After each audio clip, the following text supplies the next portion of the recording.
Hey there guys, DMO73 here bringing you another deck profile for the week. This is the green-white black Yggdrasil control with angels. This list was made by Corey Linharis of previously the Kaijudo channel. I think now he's trying to make the Force of Will channel. Link to his channel down below. He was gracious enough to let me take a look at this list and run it for you guys. It was a really interesting take on Tree. I really liked it, better than the stuff that I've seen before.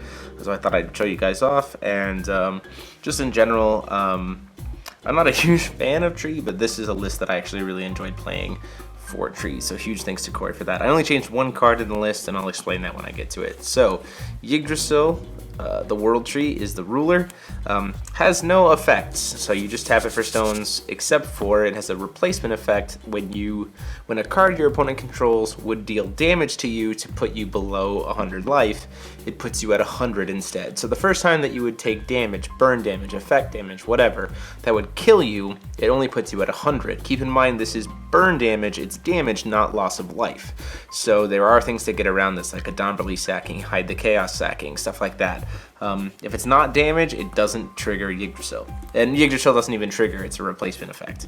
Then you get to go into your deck and find a Blade of the Seven Lands Excalibur X and an Avatar of the Seven Lands Alice, and put them from your deck straight into your field.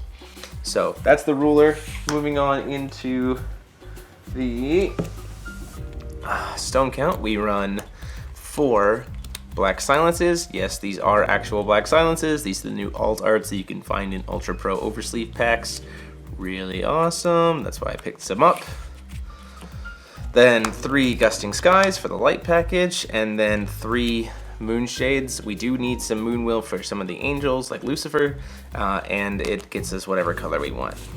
And life gain, burning ourselves isn't that big of a deal since we have Yggdrasil. Moving into the Resonator count. 4 Elvish Priest for some early game ramping, 4 Fiethsing for some damage negation and some more ramping. The Darkness and Light package is Seth the Arbiter to be able to recycle cards. So he's 6/6. Whenever your opponent discards a card, you draw a card. And whenever a Resonator is put into a graveyard from your opponent's field, you get to bring back a Resonator from your graveyard. So he lets you recur stuff, which is really, really nice. Celestial Wing Seraph, 4 of, 10/10, flying for 5. When she enters the battlefield, so not an enter effect, you get to search your deck for a 4-drop or less angel, which we run for Lucifer, because he is an angel, and you get to just put it into your field for free. Then Lucifer's effect usually triggers, and your opponent just has to pick a Resonator and banish it. Really, really awesome. Flying as well with a 9/9. And for a Darkness and a Moon, he gets lifelink. So whenever he deals damage this turn, you gain that much life. Really, really, really awesome. Especially like you saw in game 1 of the match, I was able to, just establish an even higher life count before he even got down to Yggdrasil. Then 3 Avatar Alice. We do occasionally play these. We have multiple different ways to bring them out, and you always want to have one available for the good old Yggdrasil. And then 2 Little Prince and a Shadow Doppelgänger. He was playing a Little Prince, a Mozart, and a Shadow Doppelgänger. I didn't really like the Mozart very much, so I went with the Little Prince instead, just because of the fact that it is a way to immediately, after getting triggered, go back up to 1100 life, which is nice, and it gets huge with the very diverse creature count in terms of cost this deck runs. And then Shadow Doppelgänger is really nice because when it enters the field, you pick a Resonator from your graveyard, and remove it from the game, and she enters the field as a copy of it. And because she enters a field as a copy of it, she gets all of their effects, all of their stats, and these effects can trigger, which is nuts. Plus, it's essentially like running a 4th Alice for two cheaper, which is really, really awesome. That's it for Resonators. We run 2 of the Excalibur, because having one in your hand isn't too bad, but that would mean if you only ran 1, it means your Yggdrasil would be less effective, so we run 2 to always be able to keep one in the deck. And then for the only real counter spell package is Elvish Priest, just for the early game stuff.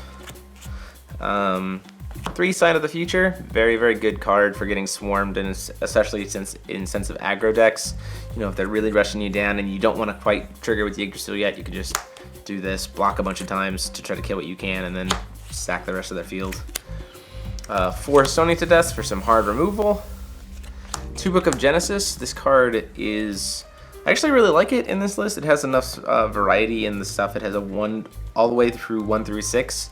So you can get a Resonator every single turn with this, which is really nice. So at the start of your main phase, you put a counter on it, and then you go into your deck and grab a creature that has the same cost as the number of counters. So Elvish Priest into Little Prince, into Fiethsing or Seth, into Lucifer or Shadow Doppelgänger, into, I don't know if Shadow Doppelgänger will work. Nope. Yep, Lucifer or Shadow Doppelgänger, Celestial Wing Seraph, or Alice. So it just ramps you up every single turn to the big boss monsters. And then 1 of Forment of the World Tree, just to help with some hand fixing. So you shuffle you send any number of cards from your hand to the bottom of the deck. Then you draw that many cards from the top +1, so you replace this as well, and you gain 800 life. Really, really awesome, especially after Alice has come out and you want to ship away the cards that you don't really need anymore now that Alice is out. So thanks to Corey again for shipping me the list. I hope you guys liked it. You can hear more about why he chose the cards that he did in the link to his video about talking about it. So definitely go check him out and subscribe to his channel for more awesome stuff that he will be sure to bring. So until next time, guys, go ahead and like, comment, and subscribe. And this is DMO73 signing off.